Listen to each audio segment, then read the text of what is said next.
Want ons is dromers en doeners. Kom, vertel jou story, deel jou beste dag. Ja, ons is dromers en doeners. Ons praat en ons lag en ons kuier saam.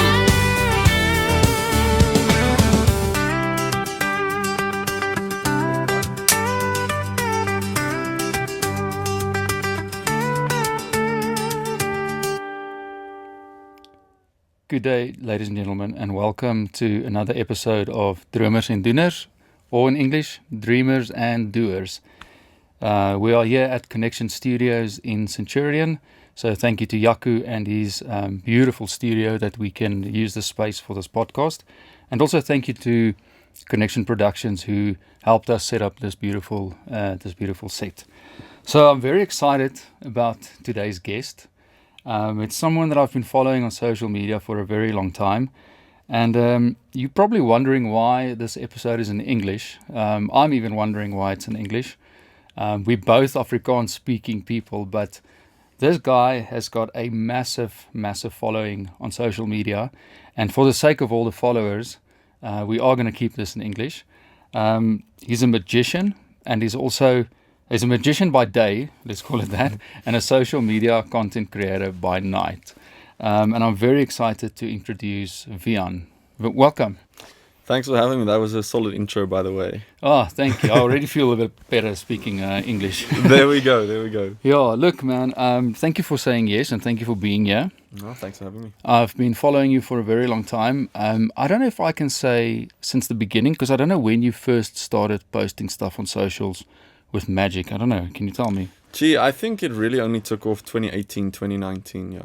That's when I started taking it seriously, and around 2020 it only took off, yeah. So I think it's safe to say that I started following you from the beginning, because I can remember very basic magic tricks that you started posting and doing on live videos on social media, which was only Facebook back then. Yeah.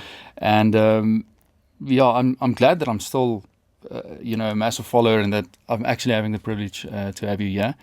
So thank you for being here, and I'm so excited to get to know you a little bit better.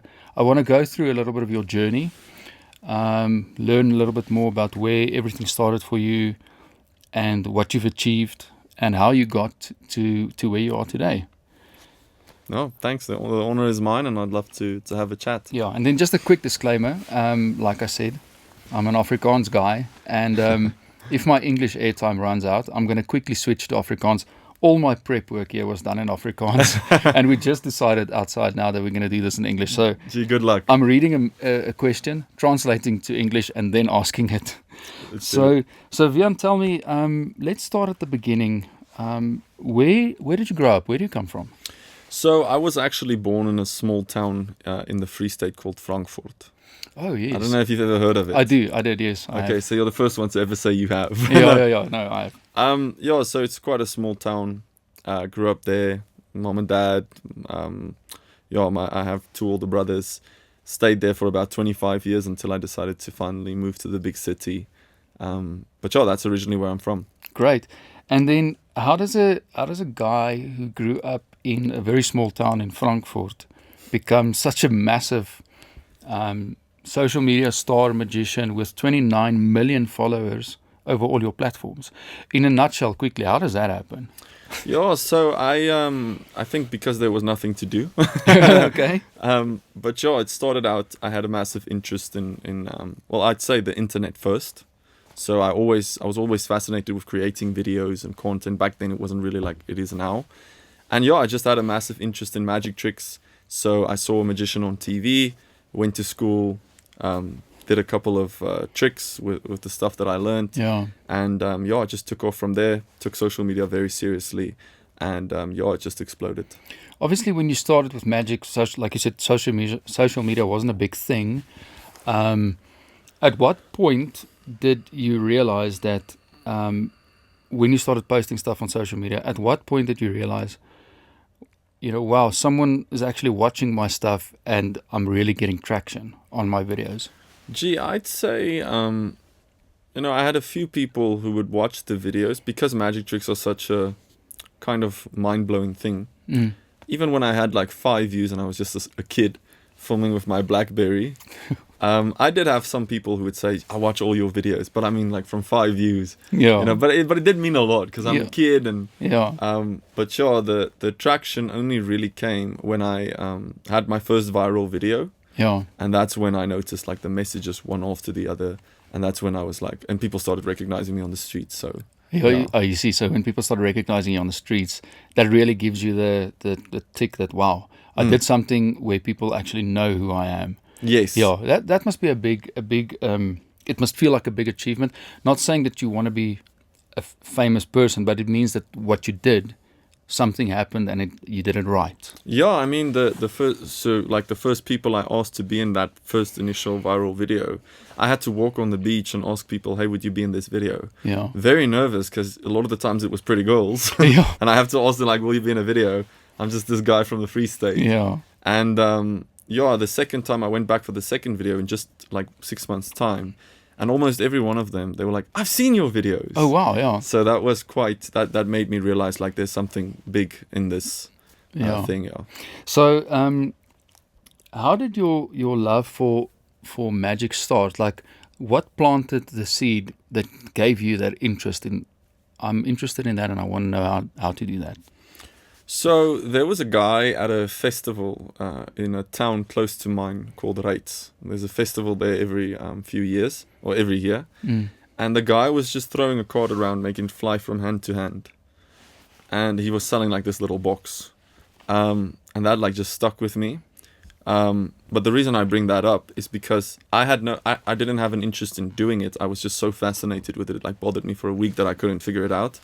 And only years later, I saw these magicians on the Ellen DeGeneres show. Yeah. Like it used to just show up on the TV, and this guy would come sit next to her, just like we're sitting now, and he would just show his stuff with cards. And he had a photo of her which he signed. He tore it up, put it back together, and then all the things were in the wrong places. And I was like, "Whoa, how's this happening?" But the thing that stuck with me was that he wasn't in a top hat. He didn't have a wand. He didn't have all this weird stuff. He was just a normal person Yeah. doing these crazy things. Yeah. And I thought it was really, really cool. And yeah, that's kind of where the love began. Obviously, I started researching a bunch of tricks when I went to school. I think also the fact that I took the tricks to school and everyone stands around you wanting to see. I was a very shy kid. Yeah. So that kind of made you someone. So yeah, I enjoyed that part of it, and then I fell in love with the art form, and I just obsessed over it. Like every trick that exists, I had to know about it. Yeah. So yeah. I'm glad you call it an art form, because when we spoke earlier, you did mention that it's an art. I never thought of it that way until I heard it. Magic is obviously something, every trick, there's stuff that you have to research on how to do it.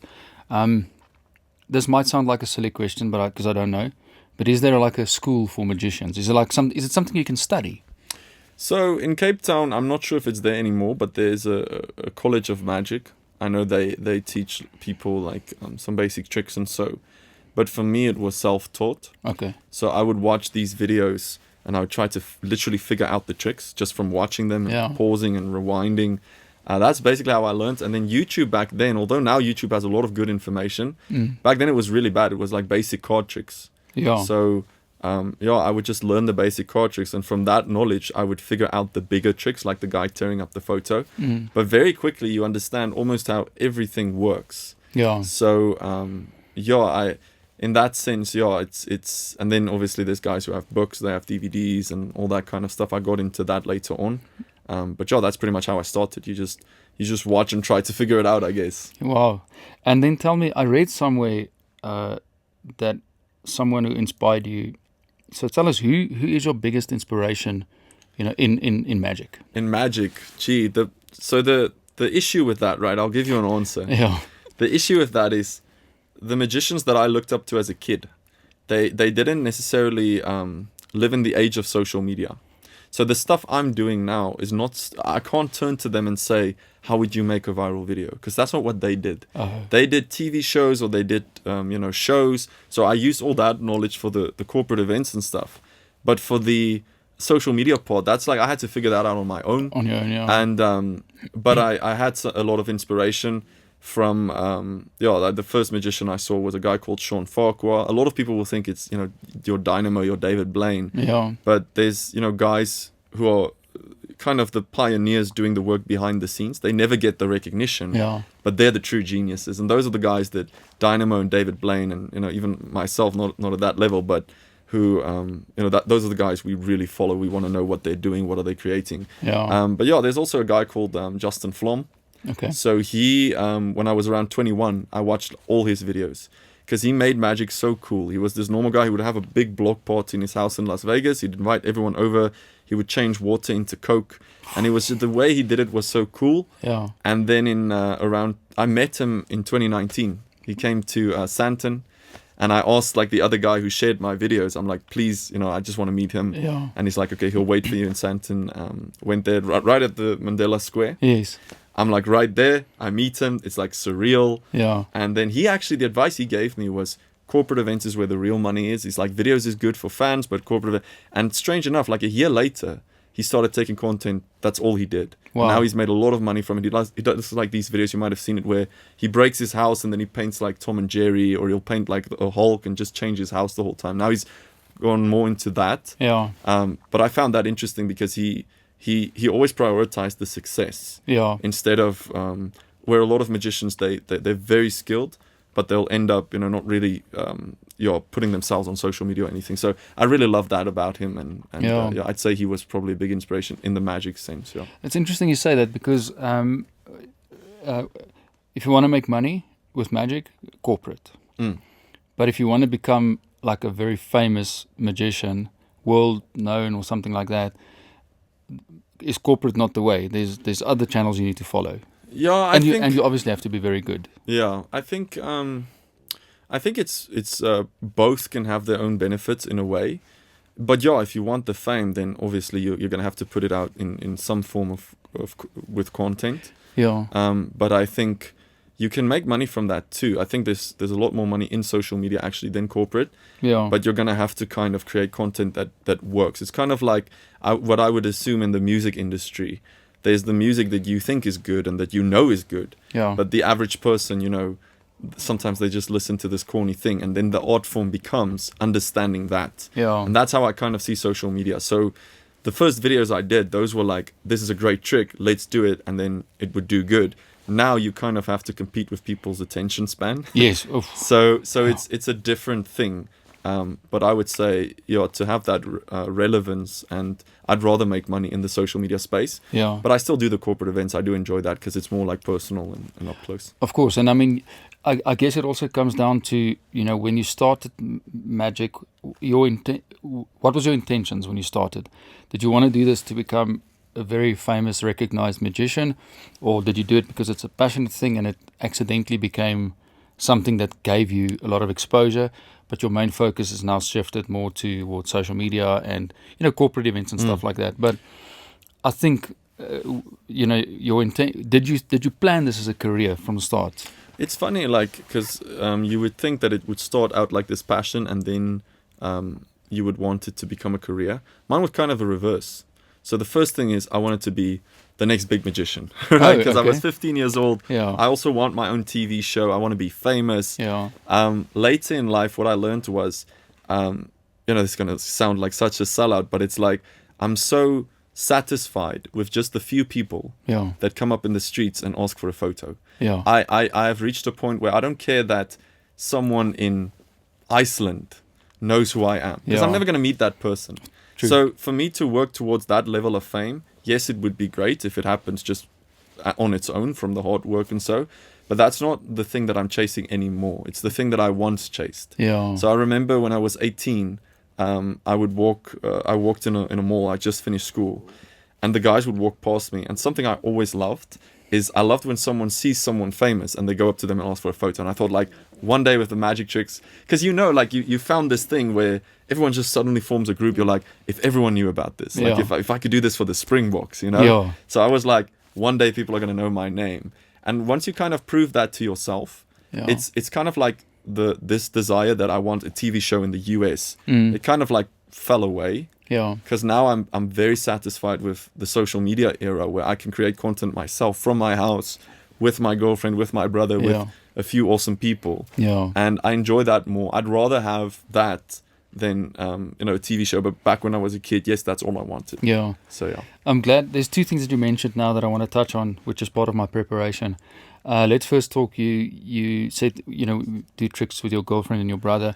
I saw a video that you posted recently, which motivated me to invite you. It was a video that you posted that told a short story of where you came from and what you've achieved and where you've been. You said your brother filmed your videos from the beginning. Yeah. Is that the brother that's with you today? Yes, yeah. Yeah. So that must be pretty special for him for you to have him part of your journey. Yeah. So I'll tell you a quick story on that. So that first video that I filmed, we saw a guy called Julius Dean he was in the UK, yeah. And he would do these videos on the beaches of the US. So, and these videos would go extremely viral. And he just literally does the trick next to a girl. And I said to him, let's go to Durban, let's do the same thing. That's the video that blew up. That's the one that changed everything. Yeah. And he went with me in a bus. We had no money. We literally had no money. We got on a bus. We went to the beaches. We were staying in a place called, I think, Happy Hippo. Okay. Where a lot of backpackers stay. And so we enjoyed it. We had so much fun. Yeah. But we didn't have any money.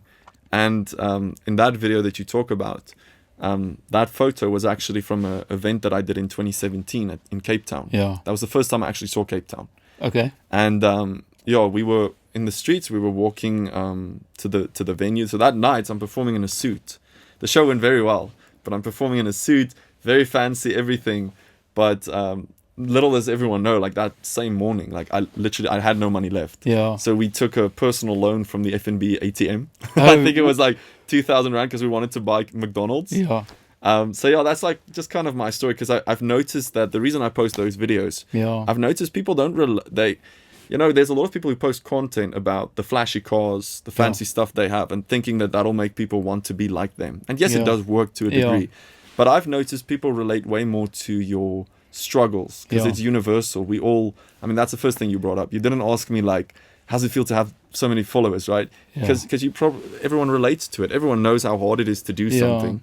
And that's why I put that out there, because as I went past the age of 25, I also noticed yes, I enjoy entertaining people, bringing a smile to their faces. But if I can help more, if I can actually tell you, look, this is how you can grow your social media. This is how you can build a career from it. And look, I wasn't always here. Yeah. I think that's more, that gives me more of a purpose for the world. So I do enjoy the magic, but I am also obviously doing that now. Yeah. Exactly. And the one thing that stood out for me in that video that I spoke about was I felt inspired when I watched that video, because it told me a little bit more about you, where you came from, and what you've achieved. I know exactly the photo you're talking about of you and your brother standing in Table Mountains in the background. Yes, yeah. Where you said, and here we had no money. Yeah. So that's the other thing I wanted to talk about in one of your previous answers. You do come from a small town, and you have mentioned in that video, and I just want to unpack a little bit your journey from, growing up young, having tough times, in your younger days, having tough times, and, going through all the struggles with the magic. And you've mentioned a few things in that video that you were able to do, for your family, for your parents, for your brother, stuff like that. And I was like, that is so inspiring and motivating. So what has, I don't know how to ask this, because it's a difficult thing, because I know what you're going to say, but I want to phrase it right. I can't ask you, what has magic done for you, because it's opened a lot of doors, and there's other things I want to unpack. But what has magic enabled you to do, for your family?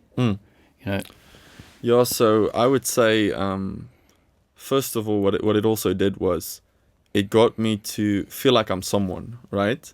So, like I said, shy kid in school, literally the guy who he doesn't talk, being thrown into a corporate event, sitting there with a bunch of CEOs and being told, go show everyone a trick.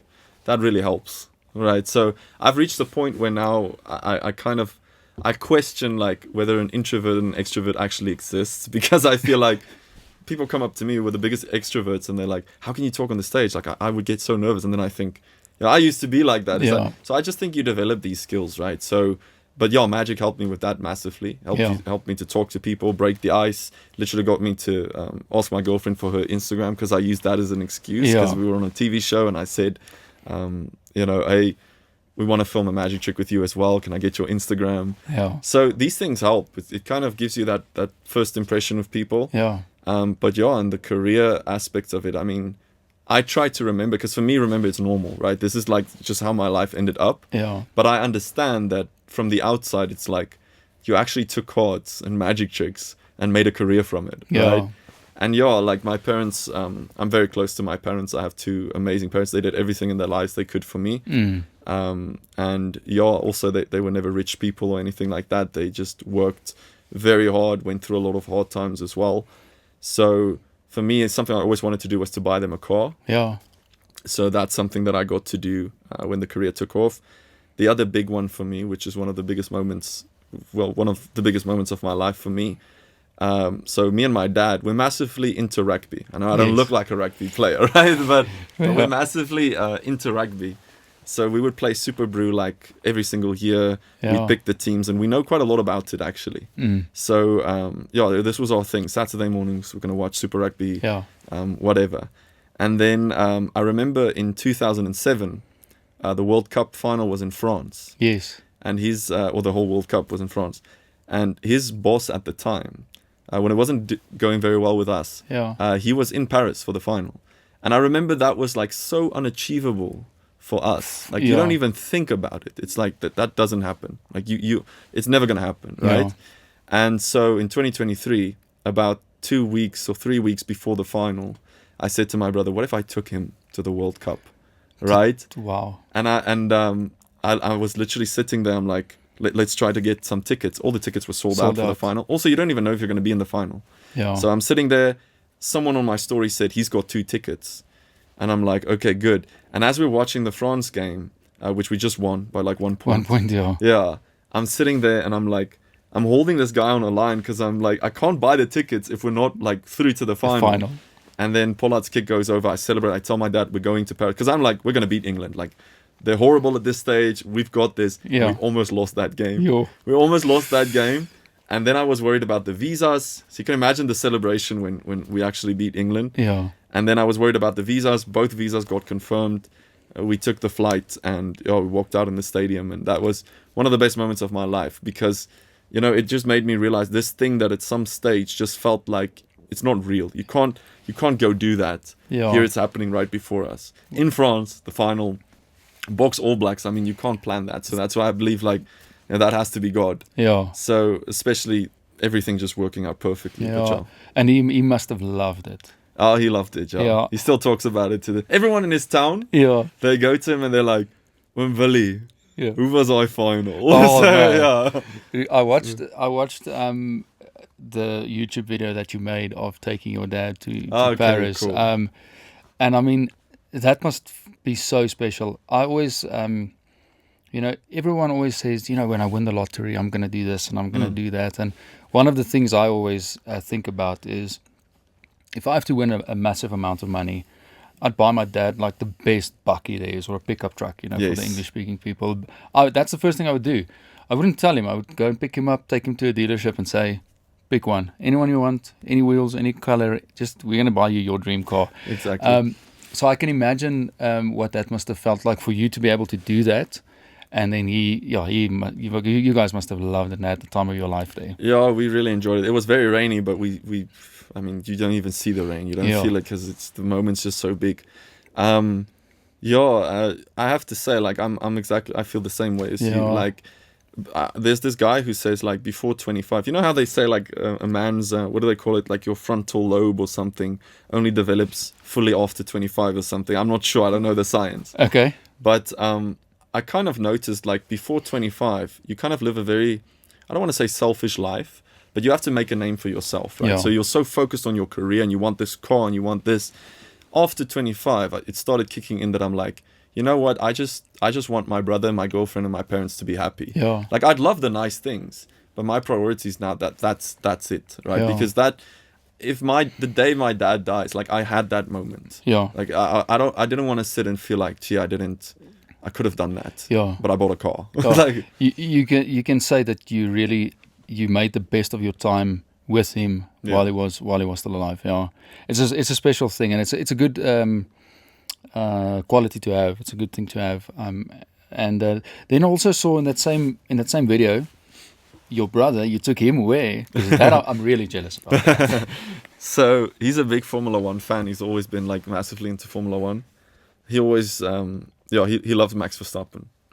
So this was early 2023, so the same year of the World Cup. Yeah, So prior to that, I just moved to the city. I've been here for about 2 years.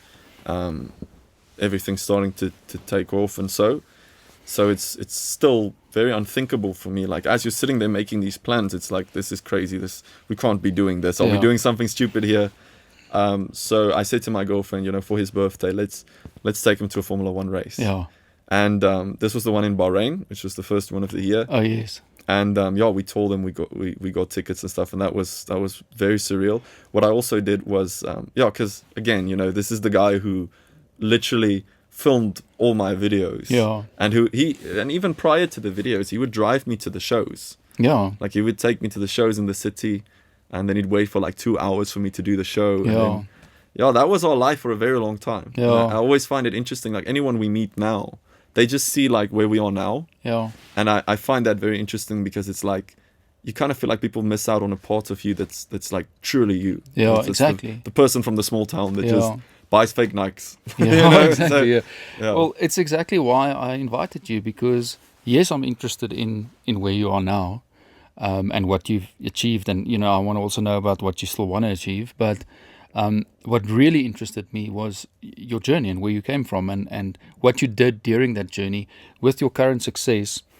What you gave back to your parents, what you gave back to your brother, the support structure that you had, even during the toughest times. It says a lot about who you are as a person. And that's really one of the reasons why I wanted to speak to you, because it's motivating and inspirational, and I hope a lot of people, take something out of this.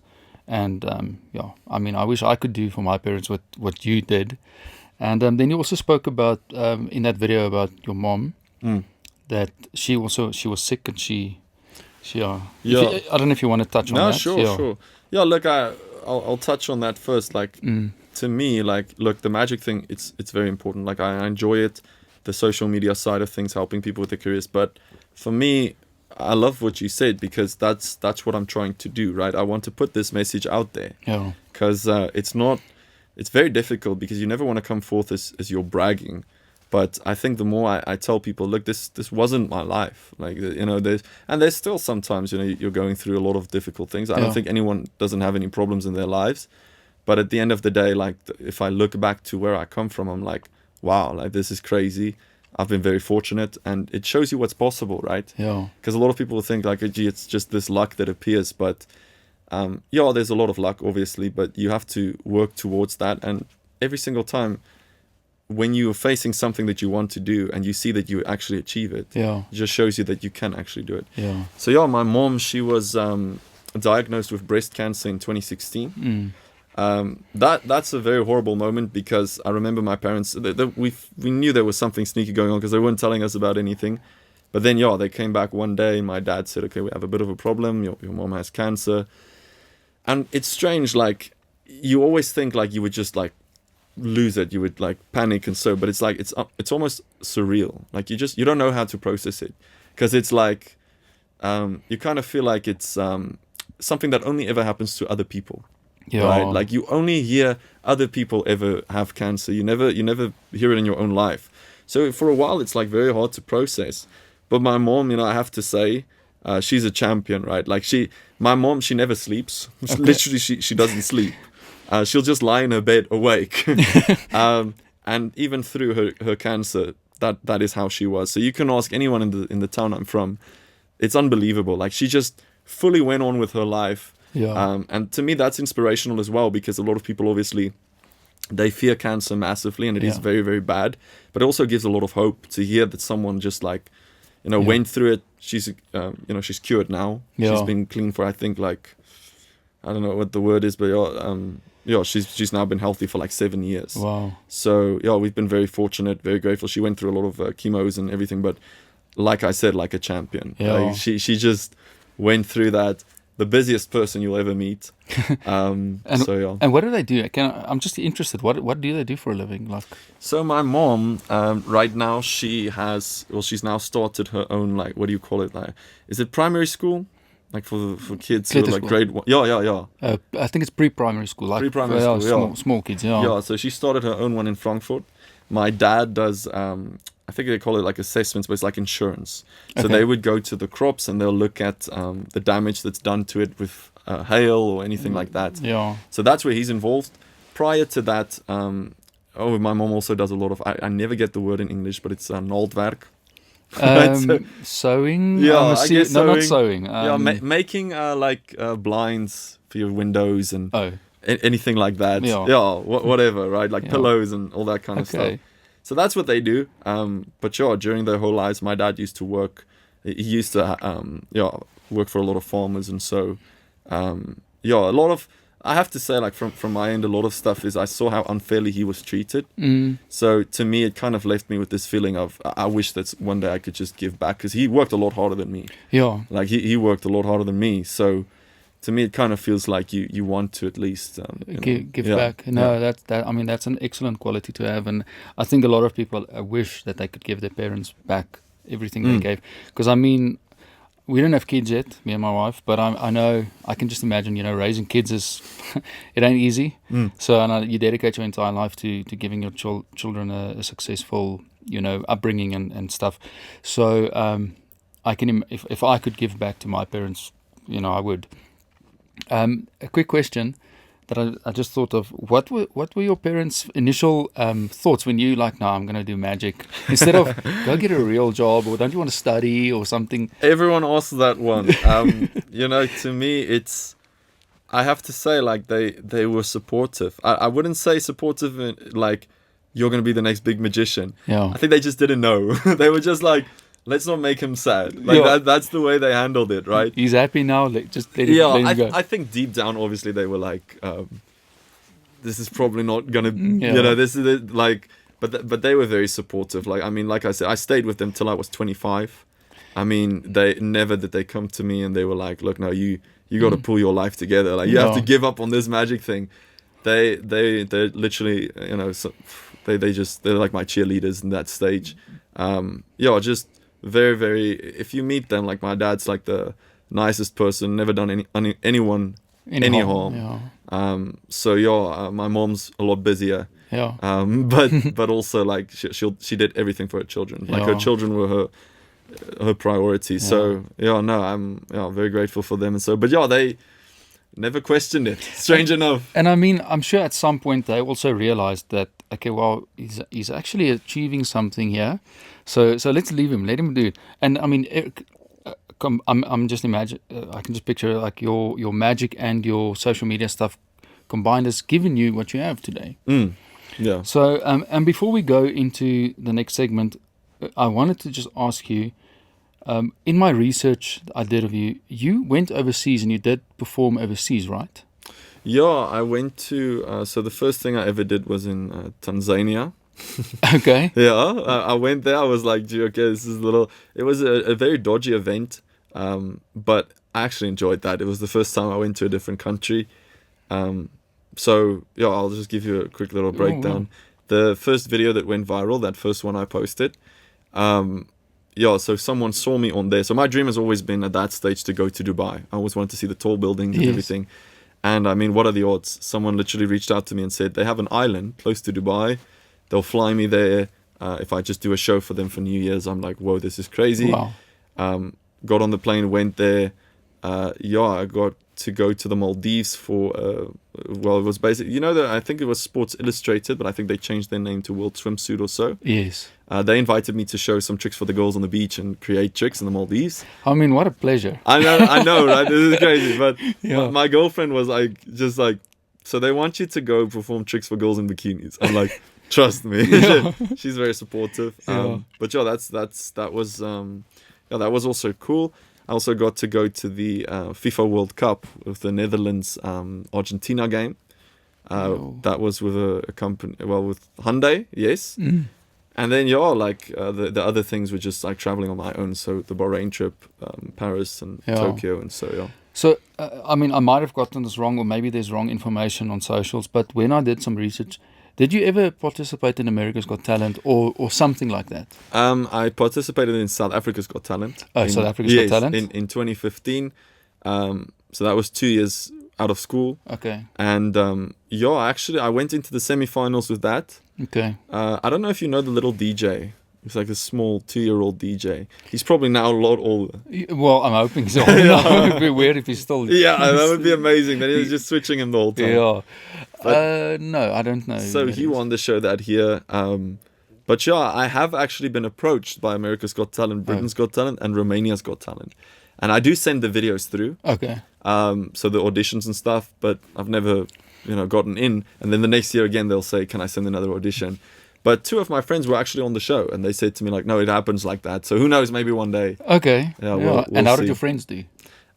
They did the audition, and I think that's about it. Okay. I have to say, like, a lot of people, they tell me, like, you should go on America's Got Talent.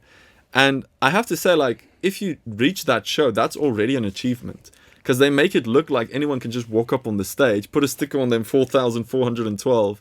But, like, you have to, like, they only approach certain people. Yeah. And then there's a pre-audition. So either you have to be really bad so they can laugh at you, or you have to be really good to actually get on. Yeah. So that's interesting what you mentioned. So they invite people to participate, but can you also enter by yourself? You can, but you're going to either send a video or you're going to go to pre-auditions where you walk into what I assume is a room. And then, they choose like just a handful of people. So getting on that stage in front of Simon Cowell and everyone, it takes it's a process. You have to have a very established career. Yeah. Or like I said, people would have to want to laugh at you. Yeah. I'm glad you say that, because I'm convinced that so many people are allowed on that show purely because you can't only have good people. Yeah. Because then it's still entertainment, but people sometimes also want to see someone that's not good. Yes. So, and it's sad in a way. Yeah, they find it entertaining. It's bad. Funny. I think that came from, you remember the show Idols? Yeah. And people loved sitting there for hours laughing at people not being able to sing. The wooden spoon guys. Yes. Yeah. Look, that's hilarious. But I'm glad. So maybe one day, do you think you'll still go if they invite you?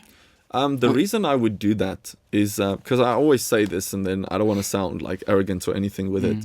But usually what I say to people is, that used to be the dream. And then I see people doing the show and then just going on with their lives. Yeah. Just unless they win, because then you win $1 million. Yeah. But then they usually just go on with their lives. They're also trying to post TikToks. That kind of showed me like, don't make this your everything. So I'm not going to lie. I obviously love to do it because it's a childhood dream, right? And having that credibility of showing that, because people they downplay when you're from South Africa. Yeah. So I could have 16 million followers. I could have an American who's got 12 million followers in my DM saying, how did you do that trick? But people would still think that's the guy because he's in the US, right? Yeah. That's how we all think. We just, their movies, everything, like we put it on a pedestal. So the reason I would do America's Got Talent is to put myself at that level of credibility. Yeah. But I wouldn't do it because I think like this is going to change my life. Yeah. I mean, first of all, what are the odds of winning? Not that I'm trying to be negative, but also like, it's just, usually people just go on the show, they get the nice video and that's about it. Yeah. But I would love to do it because it is this childhood dream. Exactly. And just to be able to say you made it that far. Yes. And I did it. And I mean, if it goes further from there, everything there is a bonus. Exactly. Yeah, I think the point is just this belief that if you do that, you're going to be world famous and stuff. I don't believe that. Yeah. But because I always say like name a winner and then people struggle. Yeah. But I do believe like going on there is a massive achievement. Yeah. So I'd still obviously love to have that happen someday. So here's another thing. I've seen a lot of magic on TV. I find it very interesting. Makes me very curious. I don't want to know how people do stuff, even though after the trick you go like, how is that possible? I don't ever want to know. But I've seen a lot of magic tricks, and I mean, even guys like David Copperfield who makes a Boeing disappear and stuff. There's obviously, I don't know if it's real or something, but I mean, people have ways of doing stuff. But no one has ever done a trick with me. I've never seen it with my own eyes. Well, there we go. So, do you have something here that you can maybe show me? All right, cool. Well, you've put a lot of pressure on me now. Okay, well, To be the first magic trick that you've seen. All right, cool. Let's see. I've got some cards, okay? So you obviously know playing cards, right? Yes. So you've played some games before and so. Plenty. Right? So what I'm gonna do, I'll just show. I can show this camera, right? Yes. So you can see they're all different. It's not all the same. Normal deck of cards. You can buy them at any magic shop. Yeah. That's a joke. All right, cool. At any magic shop. So take any card you want. Mm, Cool. And then what I want you to do is to just write your name on the front of that card, okay? on this side. The other side. On this So- side. Yeah. And you're not allowed to see what card this is? Yeah, you know what? It's okay. I've seen the trick before. Okay. Okay. And then, I'm not going to try to find it. So your name and your credit card number. Okay, that's a... No, the name's fine. Yeah. the name's fine. And then you can just show the camera also. When you're done. Okay. Cool. I'll take it. All right. So, like I said, it's okay if I see it. Now I'm just going to ask you a weird question, right? I'll show the camera one more time.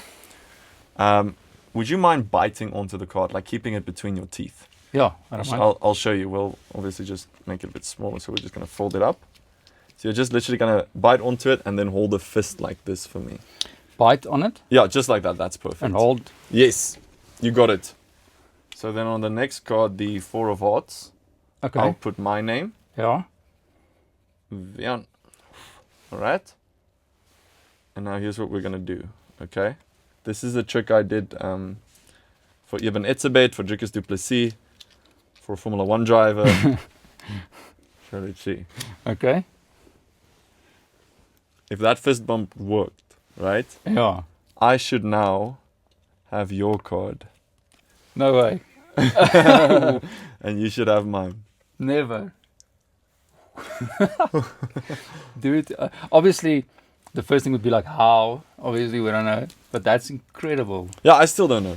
Yeah, you don't know. It's the first, it's magic in the fist bump.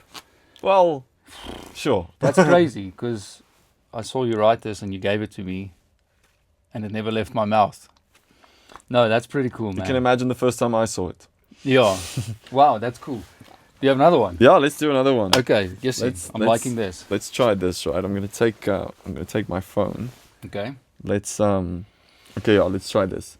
I'm gonna put all these cards. Can I just like put them out here? We Yeah. don't need like a close up or anything. I just want you to confirm for the camera they are all there and all different. Yeah. Okay, cool. What I want you to do Mm. is just put your finger on any one of them. You can see the icons on my phone as well, but we'll Yeah. get to that now. And you Just- don't, it doesn't matter if you see. It Yeah. doesn't matter if I see. Okay. And just push it to the side. Maybe just show the camera so they know what the card is. King of clubs. You want to change your mind, or are you happy with the mind you've got? Happy with the mind I've got, and I'm also happy with, I'm also All happy right. with the card. So I'm going to show you the icons on my phone here, right? Okay. Do you notice that I put the Netflix one there? Yes. There's a reason for that. Okay. Okay? Because, and I'm actually going to show the camera there Yeah. so you can like see it later. But there's a K, Yeah. right? There's an I, and then there's an N. The Netflix logo is an N. The Google logo is a G, so it's King. Right? Yeah. And then of, with the Facebook logo there, Oh, clubs. dude. King of clubs. It's written on these apps. Yeah, I have no idea how you did that one. Oh, I did. Yeah, well. No, that's insane, man. Yo. Okay, mind blown, obviously.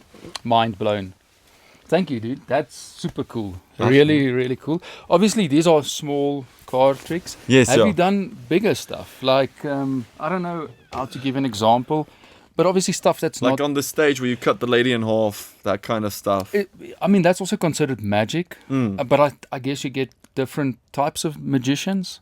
Yeah, so you, what I always say is if you look at David Blaine and what's the guy, like Dynamo and so, and you look at the TV show, they're going to like walk on buildings, they're going to fly up in the air. But then when you look at the TV shows, that's where you see like their real skills. That's usually when they also do the stuff with the cards and Yeah. stuff. Because obviously on TV, I've done this myself. I've done 3 shows at this stage. Yeah, You use the camera to your advantage. So it's not edited, yeah. but you can do some crazy things on TV. Yeah. Because you can set people up. I can take you outside to a certain place where I built a specific wall. So then you can do a lot of bigger things. Yeah. But that usually I keep for the social media side of things. Yeah, and I guess also like I said, I don't want to know how you do these things because that will take away the mystery. But a lot of big magic tricks, it needs a lot of preparation, I guess. I'm guessing because there's a few things you have to prepare before you can show the trick, right? I don't know. So the reason I like this as well is magic is known to, it does okay on stage. Yeah. I use a lot of comedy on stage, so that way everyone's having a fun time. You bring Yeah. people up.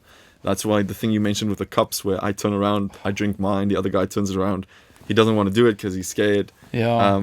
I've done that trick to so many people now. I have a funny story about that actually. Yeah. But like it does good on a stage in that sense. But I think the strength of this is up close. Yeah. I mean, that's what Dynamo, David Blaine, everyone, that's what they made their whole show about. Yeah. Like going out on the streets, right here in front of you, Yeah. with something small, your phone, a pack of cards, some keys. I think that's where the true skill And lies. is this... this is more sleight of hand, little bit of a distraction, little bit of a not illusion really, maybe. Yeah, I think a little bit of everything actually. Yeah. And every trick works differently.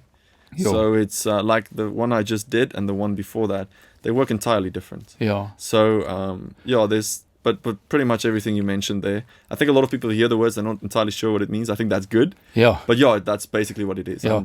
I'm hiding some stuff. I'm lying to you. Yeah. I think it's okay because I'm telling you. Yeah, but it's fine. And obviously misdirection is also a big But I one. mean, there's no way that you would have known what card I would have picked here. There's no way that you would know. Yeah, no. Because we didn't discuss this before the time. So I could have chosen the 10 of diamonds. I don't know how you would have shown me a 10 of diamonds on your phone, unless you have an app for every letter of it. But I mean, you didn't go and quickly see what I picked. And Yeah. I don't know. I guess on camera I'll find out later. But I'll be so happy to that's share. there's obviously stuff that you have to plan and like I say, a little bit of sleight of hand, a little bit of a distraction. Yeah, so there's like, there's misdirection. I would say it's interesting, like you have to spend your whole life learning something and becoming so good at it that other people don't see it. Yeah. So for instance, if you look at a drummer, right, you'll see how good the guy is on stage. You'll hear it, you'll see his moves. I'm supposed to hide everything from you. Yeah. Right?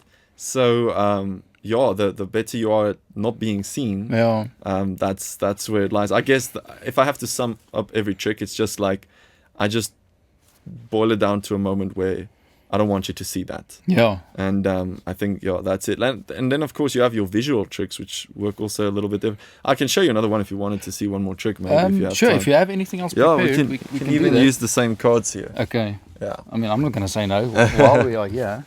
So this will be more like a visual trick. Okay. Like that I see more of like it's just impossible, right? It doesn't. Yeah, no, it's fine.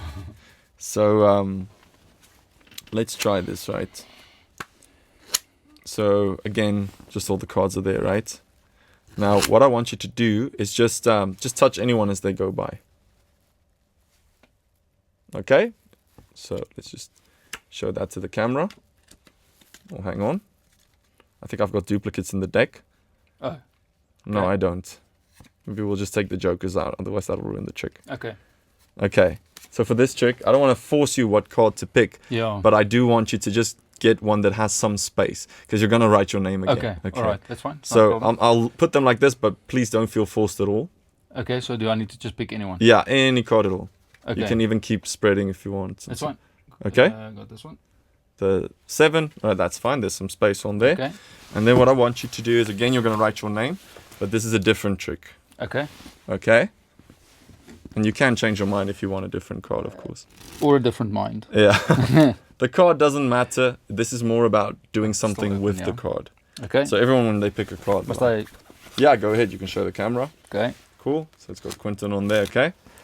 So watch this. I'm going to take your card, all right? I'll show the camera one more time. I'm going to put it into the deck. And then we'll just give it a little bit of a shuffle. All right, and then one of these. Now, if I've done this correctly, maybe with one more cut. Yeah. I think... All right. Your card should be on top. Just like that, okay? Yeah. But here's the crazy thing, watch. If we put it into the middle of the deck, and we do this, it comes back to the top. Right? And now you can do it too. Okay. So you see your name there, Yes. right? What I want you to do is to just push it in all the way so it goes level with the other cards. And then look in my mouth. There's one for the video, right? Yeah. So that's giving away a little secret for you, but only for the editor there. Yeah. So watch, I've got your name right there, right? Yes. Yeah. I'm going to bring it to the top one more time, okay? Okay. But this time I'll bend it, because then you can see it even when it's upside down. Yeah. Okay? So now there's no like, I just want to roll up my sleeves. There's nothing strange going on. Yeah. No, like they say it's the quickness of the hand, nothing like that. I'm being very slow. You can still see that bend in the middle. Yeah. Nothing strange. Imagine there's like an invisible string. And then it comes to the top. Dude. Yeah, that's really cool. Yeah, so that's more like a visual trick. Like Yeah. you can see the things happening in front of you. Yeah. Yeah. So, and obviously, I mean, I watched everything you did now, and you must just be really good, because I couldn't see you hiding the actual trick in plain sight. Well, that's they say every magician has their 1,000 timer. So they say that's like the trick you've done 1,000 times. Yeah. Yeah, so it just, to me, like I could go 8 months without doing that trick and I'll just get straight into it. And Yeah. it's still. Like I know once there was a time I learned like the guitar, but I wasn't learning it properly. I was like looking at the song, like one specific song, and the guy would show how to play that song. And then in like 2 months I would forget everything. I would take a guitar and I'd be like, what was it? And I remember this part. Yeah. But with this, like I think just like someone who plays the guitar, they'll remember even after 5 years. Yeah. Like it's just become part of my muscle memory now. Yeah, and I mean, you're so comfortable with the cards in your hand and stuff already. So, yeah, it's a pretty cool trick, and it's a cool party trick as well. Yeah, I guess I a lot think- of people ask you, do something magical for us. Or, Yeah, all the time. Yeah. Sometimes they'll ask you at the strangest place. Yeah. So like then you literally have nothing on you. But I do like doing stuff with nothing on me. Yeah. So I like taking out my phone or using their phone, because I love the cards, and I think cards are still a relatable thing, and people love card magic. Yeah. But the more it can just be me, the more it can just be like something with a phone or something. I think it's more, now you're the skill, not Yeah, the props. exactly. If I showed up here with this big Rubik's Cube, like you could do a really cool trick with it, but it's just going to be weird. You guys are going to go home like, but that was a weird Rubik's Cube. Yeah, you exactly. know? Yeah. Yeah. There's another guy I see a lot on TikTok, and I'm sure you've seen him. The Carbonaro effect. Oh, yeah. The show with the, yeah. With I mean, but that's different. It's also, is it magic, or what is that? So when I said earlier, like using the TV to your advantage, I mean, they're the masters of that. Yeah. So the tricks do happen. I mean, I don't want to give anything away, but No, I'll say that with some of them, like you see the trick on TV happening instantly, Yeah. but it's taking a lot of time. So what I mean by that is, I'll give a trick away. I don't mind. Like this is my one that I did. Yeah. So on the TV show I did on VR, we did a trick where you have a guy pick a card, he signs it like you did, and then we throw it at the window, and the card's on the other side of the window. Now, if someone comes up to me and they're like, "Can you do that trick?" The reason I'm saying it works on TV is not because it's edited, not because it's anything fancy, but it's because we're using the TV to our advantage. So what we're doing is, I have someone pick a card, they sign it, I put it in the deck, I shuffle it, but meanwhile I have the card. Yeah. And then I have one of the sound guys say, "Hang on, there's something wrong with your mic." But we don't add this in the show. Of course not. Yes. So he walks up to her, he's checking the mic, and while he does that, and he comes to look at mine, I give him the card. Yeah. Because his back is covering me. Yeah. So he's in on the trick. Yes, he Yeah. walks away with the card, he gives it to my brother. My brother walks around, I'm standing there, and I'm like, "Okay, where were we?" And they're like, "Just continue on the shuffle." Yeah. So you're watching the show as if I'm like, pick a card, sign Yeah. it, watch the shuffle. But in between that time, literally I handed the card to Someone else. We had this whole sound thing, and now he's going behind sticking the card to the window. Yeah. So they do a lot of that. Yeah. So TV So- tricks are different. Yeah, it's a real trick, but it's not a real trick in the sense that you can do it right here in front of you. Yeah, they still tricked the people. They fooled them. Nobody saw the guy taking the Yes. card. So you have to sometimes have someone in on the joke, in on the trick, which is also okay because it's magic. Yes, I yeah. mean, Well, that's- yeah, they do that, but also, there's a lot going on. Yeah. But that's the trick. Yeah. Like To me, I don't know. I've always debated like if that's cheating. Like to me, cheating would be if I have someone in the audience come up on stage and he's in on the trick. Yeah. Because now I'm just lying. It's like, That's a lie. Like yeah. if I ask him, think of your brother's name, and I tell him what it is. It's not, if they knew the trick, they would be mad. But if they knew the trick to this, they'll be like, "That's clever." Yeah. I think that's how I use my. But that is clever, thinking, the way certain tricks work. You mentioned earlier when you spoke about the Handy Andy event that you did with the cup on the head, you said you wanted to say something about that. Yeah, so I did an event. I think this was 2019. I called a guy on the stage. So the way the trick works is you have 2 cups, right? And you throw water into the polystyrene cups. And then you say, I want you to turn it over, right? So I'm saying like I'm going to make them disappear, turn it over, mine is gone. Yeah. Okay? So they think that the water is going to fall out on them. Yeah.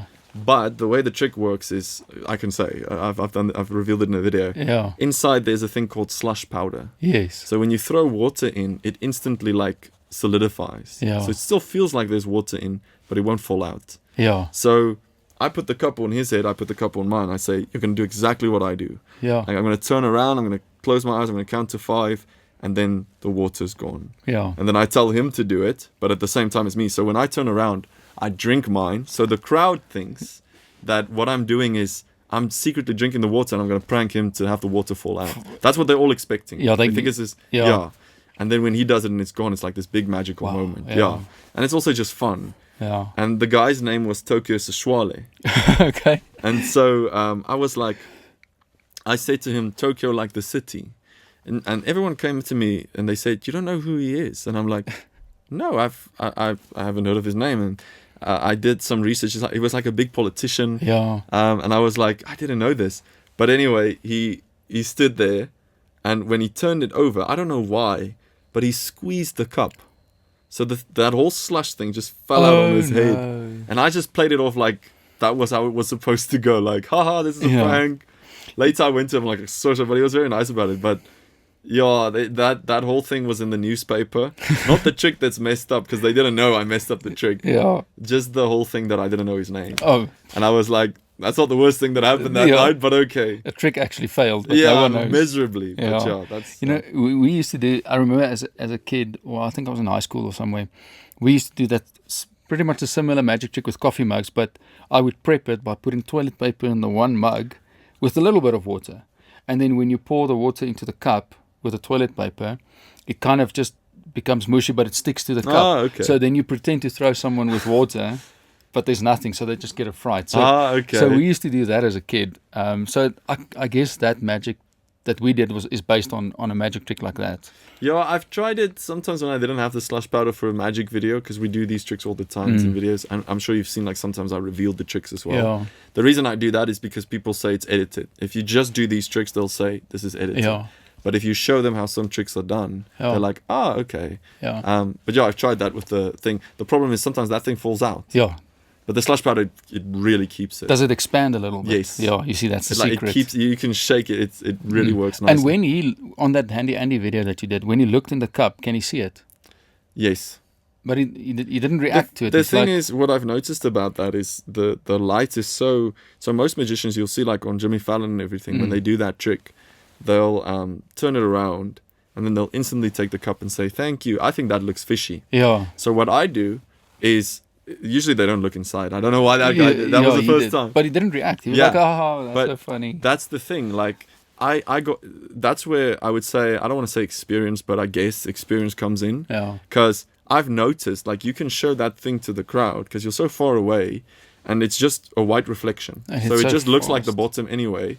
And also, the reason I'm still comfortable with leaving it with them is I know that if I chose a nice person, because I met that person, it's the MC, I know they're not going to stand there like, but hang on, there's something in here. They won't reveal that. So it's kind of like you're relying on them like, wow, you know, like, because the person was amazed. Yeah. But maybe when he looked inside, he was like, I see something, but he just decided to ignore it.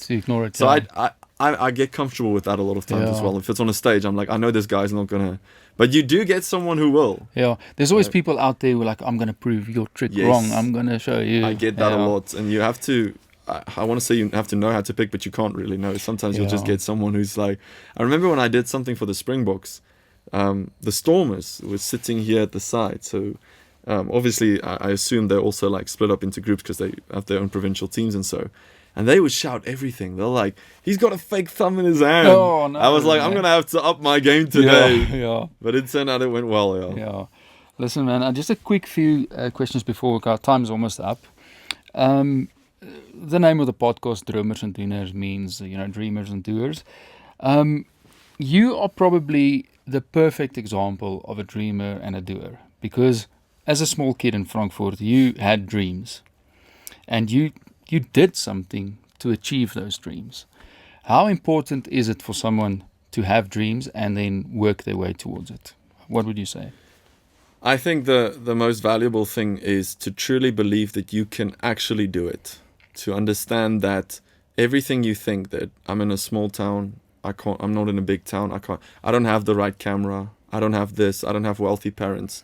All of that is a lie. If you're going to believe any of that, you will never get anywhere in your life. Yeah. You have to truly believe if someone else could do it, then you can too. Yeah.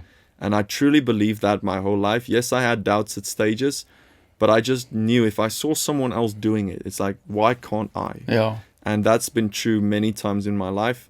And I also want to say that it's not one moment that just does everything. I talk a lot about the viral video. Yeah. But I've went broke multiple times after that. Yeah. It's not like that changed my life. Yeah. It was the first time I saw that this actually works. Yeah. And it made me work hard on other things that then also became successful. Yeah. So if you ever think you need luck, well, you're going to have to be lucky at quite a lot of things. Yeah. So it's just work, and it's just putting in the time and truly believing in yourself. Yeah.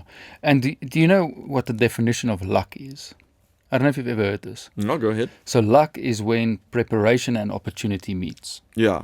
So you have to be prepared, and when the right opportunity comes along and they meet, that's when you get lucky. Yeah. So if you're not prepared, you're going to miss that opportunity. You're going to miss not being lucky. That's a very good point. If I just look from my own experience, I wanted to be a magician. I wanted to have a ton of people know my name. I wanted to make that my career. I thought it was going to have to be a TV show. I thought people in the US, how are they ever going to see me? And this was before social media. Yeah. So for 8 years, for 8 years, this was the dream. Yeah. And constantly believing in this, for the first couple of years you're living with your parents, it does seem unrealistic. But then suddenly a social media app comes, and now if you have a platform to show millions of people, I was prepared, exactly like you said. Because I had thousands of tricks while everyone was trying to figure out how do they grab on TikTok. It's the 8 years prior to it that allowed me in 1 year to take that opportunity. So it does take time. I'm someone who I also want everything in life I want it now. Like I wish I could get it tomorrow, right? Yeah. But I've learned the lessons in life that is unfortunately not how it works. Yeah. Every successful person I speak to, because I try to take advice from everyone, because I think you don't know what you don't know. Yeah. They all say the same thing. They say it takes a lot of time. Definitely. Yeah. Another quick question. Is there one magic trick out there that you still dream of doing? Is there something big? Like, what are you dreaming to achieve in magic at the moment? I think not necessarily in the tricks, but I'd love to make it as big as possible. I'd love to have a lot of the big creators in the US, maybe be involved with them. Yeah. I don't know if you know a guy named Zach King. He does like all these cool edits. No. So maybe something similar to that, just doing what I'm doing now, but at a much bigger scale. Yeah, that's awesome. Look, there's so many other things that I prepped that I wanted to ask you and talk about, but unfortunately, we have a certain time that we want to keep the episodes at. I could sit here for 2 hours and still talk, but we unfortunately have to wrap it up. We have a gift for you. Oh, okay. Yeah, it's not a magic trick. I'm not even going to try. So I know you don't drink coffee, so this kind of. Hopefully it's not meaningless. Hopefully you can give it to your girlfriend or she can use it. But there's a coffee mug this with your name on from us here at Dromers and Doeners. Oh, thanks. Can I open it? Of course. Imagine that thing's white now when he takes it out instead of black. That would be cool. We love nice decorations, so I have like a place where I put all the stuff that I've gotten from the events and stuff. So, awesome. Yeah. So. Gee, you guys even have it like. What's the word? Embossed. Embossed. This is quite fancy. Yeah. It's got my name on there. Exactly. So, So I wanted to say, but I mean, you don't have to drink coffee out of it. You can drink tea or whatever. I do drink tea. I drink Milo and everything. So Next time you drink out of that, remember to never stop dreaming and never stop doing stuff to achieve your dreams. And then in this envelope, there's a voucher here from our clothing sponsor, Valor Clothing. So you can go onto the website here with this QR code and go and pick your own T-shirt with your own design that you like. And you can go. And then it's also in here is a voucher from Moon Studios, who is one of our sponsors. It's a barber shop that they do haircuts, beards, waxing, all kinds of stuff. They're in Pretoria East, so not too far from you. So no, go and check perfect. that out. Gee, thank you so much. And I'm being spoiled today, guys. Yeah, no, well, you spoiled us with your presence. I feel bad for just bringing a deck of cards, eh? Well, I'll take this as a souvenir. Oh, no, there If you go. you're not gonna need this anymore, so I'll take this one. So no, thank you from my side. It was an honor to have you. I appreciate you making the time. I can imagine you're a busy guy, so I'm glad I got to know you a little bit more. And I wish you luck, man. I wish you luck on everything else you do, and I hope you achieve so many more bigger things. And just keep being who you are. I can see you're a real, honest, gem of a person. You're not just a famous guy who does magic tricks. No, so just keep doing what you're doing, and all the best for the future for you. Thank you so much. I really appreciate that. This was a great chat, and thank you so much for having me on. You're welcome, man. And then so we're going to end this episode. I just want to say thank you to our sponsors, Outdoor Photo and Outdoor Photo Rental, also to Valor Clothing, Valor 300. Go and check them out. Really nice shirts out there. And then also thank you to Moon Studio, and then to Connection Studios and Connection Productions for being partners in this podcast. So we will see you next week, same time, same place. Cheers.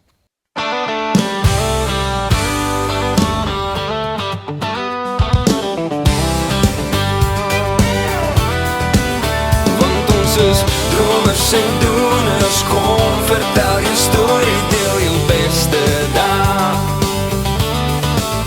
Ja, ons is dromers en